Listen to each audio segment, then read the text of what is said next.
So this was a statement that was a part of a statement that was written for our 2nd year anniversary, and I wanted to read it because I think it shares a little bit about in which the spirit of this event was put together.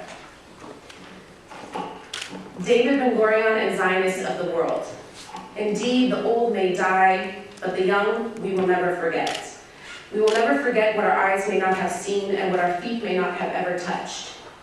We will never forget the smell of our lands on an early morning, or the sound of bulldozers, gunshots, and airplanes attempting to beat us into submission. We will never forget the feeling of homelessness, statelessness, imprisonment, and the world seasonally negotiating what to do with the Palestinians as if we were sheep being herded. You, in all of your practice of ethnic cleansing, may indeed succeed in destroying what was once whole in our homeland and erasing markers of our livelihoods from the streets of your colony. So continue. But know this, amongst us Palestinian youth of the world, vivid in our consciousness, ingrained in our memories, and inscripted in our wounds is what Palestine looks, feels, smells, tastes, and sounds like. We are not ashamed to dream because we know we do not do so alone. We are building to connect our dreams and desires as a new generation and to holistically enable our generation's dreams for a free Palestine to converge to theory, later to ideology, later to activism, and later to a daily practice of justice and liberation that is inevitably achievable. Yes, we will return to all of historic Palestine. We will not subscribe to what your strategies have attempted to do to our people and movement. We will not see our brothers and sisters as the enemy.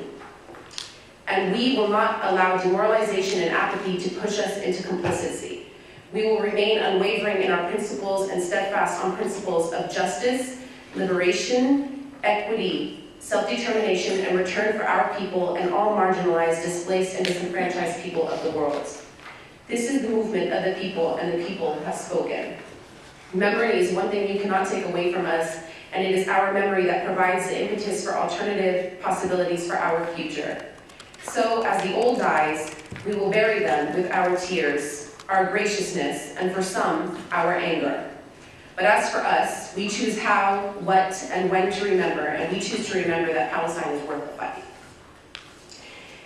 So the reason I share that is because I think that it's important for young people, for young organizers, wherever we may be in the world, to think about where we situate ourselves within social justice movements, where we situate ourselves within the struggle for liberation, the struggle for rights and freedom.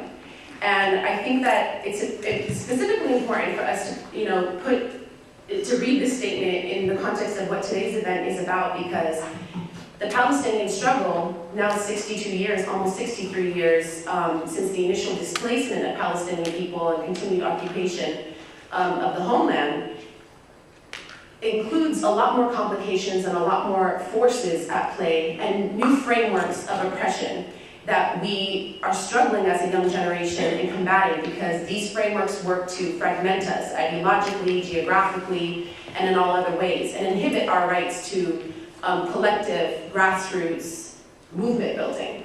And so this is why today when we talk about solidarity, and today when we talk about our role as young people, we really wanted to have a critical, self-reflective discussion and like a fruitful way of thinking about what can our role be? How can we change the frameworks in which we have been organizing? How can we make them more effective? And how do we continue to make sure that they're accountable to the people who are most marginalized? And how do we continue to situate justice at the center of all of our activism?